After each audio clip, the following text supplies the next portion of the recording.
Hello বন্ধুরা। তো এই ভিডিওটা আজকে সকালের ভিডিও। তো আজকে সকাল সকাল বাপের বাড়ি আসবো বলে রেডি হয়ে গিয়েছি। তো বাপের বাড়ি আসলে মনটা স্বাভাবিক, সবারই খুশি থাকে। তো যাচ্ছি মাত্র দুদিনের জন্য। থাকার কথা আমার 4 দিন, কিন্তু যাচ্ছি দুদিনের জন্য। কারণ বৃহস্পতিবারে আমাকে আবার ফেরত আসতে হবে, কারণ শুক্রবারে মেয়ের পরীক্ষা আছে।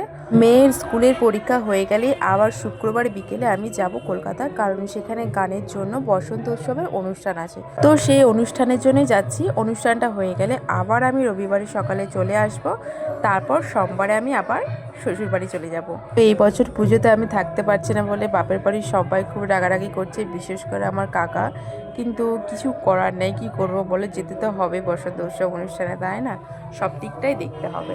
এদিকেও আসা হলো, পরীক্ষাটাও দেওয়া হলো, প্লাস বসন্ত উৎসব অনুষ্ঠানটাও হলো। তো দেখো, দেখতে দেখতে আমি বাপের বাড়ি পৌঁছে গেলাম। আর গাড়ি থেকে নামতে না নামতে আমার মা অনুকে কোলে করে নিয়েছে, আর আমার কাকিমা আমার বড় মেয়েকে কোলে করে নিয়েছে।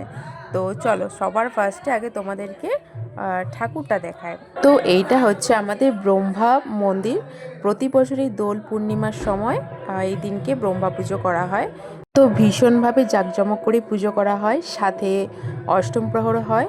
আর এবং পুজো আর অষ্টম প্রহরের সাথে সাথে নামি দামি শিল্পীরাও আসে এখানে, মানে অনুষ্ঠানও হয়। তো দেখো, তোমরা দেখতেই পাচ্ছ ব্রহ্মা ঠাকুরের মুখটা মানে খুবই সুন্দর। তো সাইডে এদিকে আছে লক্ষ্মী ঠাকুর আর আছে সরস্বতী ঠাকুর, বাকি ওদের সখী আছে। তো দেখো, এই হচ্ছে আমাদের ব্রহ্মা মন্দির। তো চলো, আমরা এবারে বাড়ি ফিরে আসলাম। কাকিমা আমাদেরকে খেতে দিয়েছে পাটিসাপটা পিঠে, যেটা আমার খুবই পছন্দ। তো চলো তাহলে খেয়ে নিই।